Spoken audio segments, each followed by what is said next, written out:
Now, Yeah. there's one artist, Bad Boy, I gotta ask you about, man. What was it like working with Biggie? What was y'all relationship with him? You know, your personal experiences with him. Oh, working with Big was a genius, man, and no other way I could say it. He was a genius in every aspect of it as what he was a genius for, and that was being a lyricist and being an orator and being a storyteller. You know what I'm saying? He was a genius at that.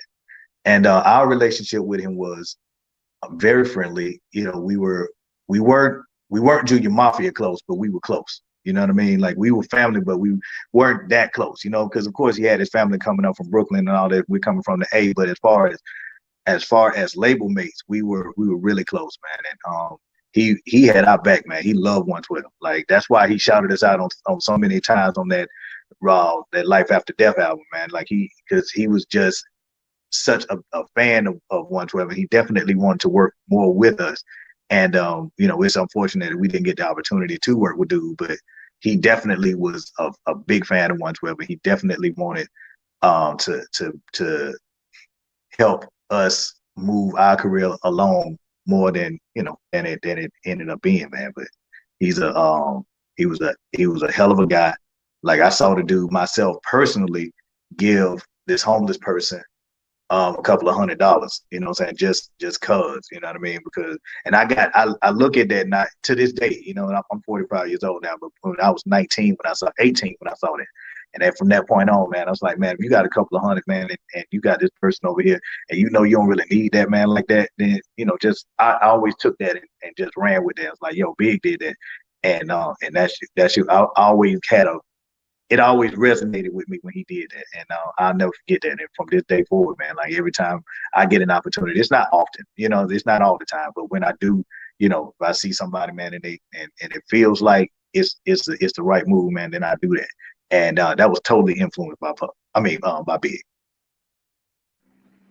Oh yeah, oh yeah. Rest in peace to Big. Definitely one of the goats. I mean, everybody that speak about Big, they always speak highly of him. You know, his character and definitely his music was phenomenal. Let Absolutely. me see. Okay, now I want to ask you one more question about Big. The studio sessions for Only You or Sky's the Limit, did y'all actually get a chance to see him record those? You know how everybody be like, nah, he don't write, he just come in and spit. Did you get to experience that, or was it like already laid out? It was already laid out because Big was working on his album at the same time. So, and we were, putting our album together, and and at the time, Bad Boy still wasn't. Daddy's House. I'm sorry, Daddy's House wasn't fully built yet. So we only had about one room that actually worked. So most of the time on that first album, we were at the Hit Factory. You know what I'm saying? So we would miss each other as far as that goes. So we couldn't all be in the studio at the same time. But yeah, he went in and he knocked it out at first. The crazy thing was, man, he actually influenced us to do the song because we actually didn't like Only You at first. You know what I'm saying? Because in our minds, we were like, man, this ain't us. This ain't showing our vocal abilities and stuff, man. Like this ain't really showing nobody that we can really sing, man. We gonna be one hit wonders, yada yada yada yada. We did not like Only You as our first record, bro. But once Big got on it and everything came together, we had to sit back and once Puff told us what the plan was, you know, we had to sit back and was like, yo, this man really knows what he's talking about. Puff wanted us to be, um, yeah, because it was like this big cluster of R&B artists coming out at the same time. You had the Drew Hills, the Ash Yets, you had the Jagged Edge, you know what I'm saying? You had Next, you had all these different artists coming out at the same time. Puff's mind was, what's gonna separate you boys from everybody else outside of the fact that y'all was signed to Bad Boy? You know what I mean? And it was gonna be the music. Now we knew that everybody else was gonna be coming out blowing. You know what I mean? Like singing their hearts out and stuff.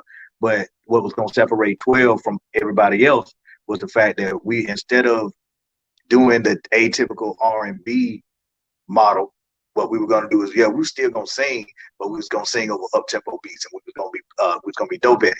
Because prior to us, nobody else was doing up tempo records and singing over the way that we did. You know what I'm saying? Like typically R&B artists, when they do an up tempo record, they singing all over, the track, and then you don't ever get the melody of it. The thing that was so great about Slim was the fact that he was able to sing in pocket on the song.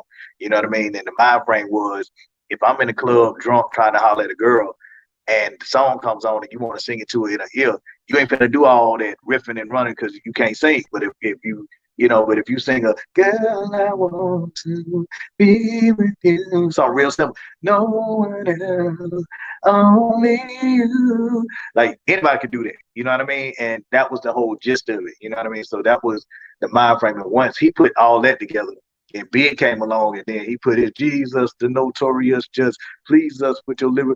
It was just it just everything, bro. Like I don't know if you've ever experienced this, man, but I'm sure you have, man. But when something is so right and it just falls right into place, and you know that it's gonna be successful, and everything that that has to do with that, whatever it is, that's what it was with that, man.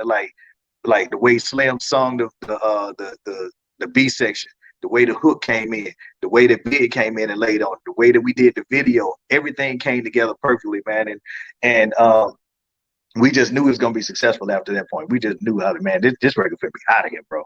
You know what I mean? Because everything just fell into place so right, man. And Big jumping on it was the icing on the cake. And I'll give you a story about Big. Like I never experienced him doing anything with 112s per se, but there was this one time where we was in the studio in one room, and this was at Daddy's house, and he was in the other room with Junior Mafia, and he was working on Life After Death.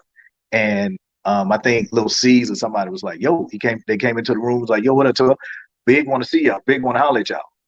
And so we went into the room, and like from our waist up, it's nothing but smoke, right? So we can't see, you know what I'm saying? Like we don't smoke at this point in the game. We don't smoke. We don't really drink, all this other stuff, man. So they in there smoking. They was like, "Bro, we gonna have to get out of here, man, because we ain't gonna be able to sing shit in a minute." But Big, amongst all the smoke, whatever, Big just sitting amongst Junior Mafia. Jay-Z was sitting in the corner, Charlie Baltimore, everybody was just sitting in the corner and stuff, man. This is like 1990s. I want to say it was like 96 or something like that. It was around that time, you know what I'm saying?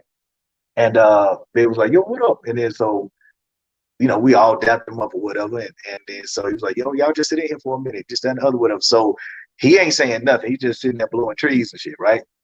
And Junior Mafia, just everybody just just being New York, you know what I'm saying? Just rah, rah, rah, rah, rah, rah, rah. Just being loud, just being New York, just all that New York, that good New York energy, right? So finally Big gets up around 4 a.m. And Lord bless the little engineer dude, man. He was baked out of his mind with all that secondhand smoke and shit. He was baked. He was like, "We finna record what?" It was funny, man. It was real funny. So Big finally got up. Now keep in mind, he never wrote anything down. I'm sure you don't heard that by now, the story.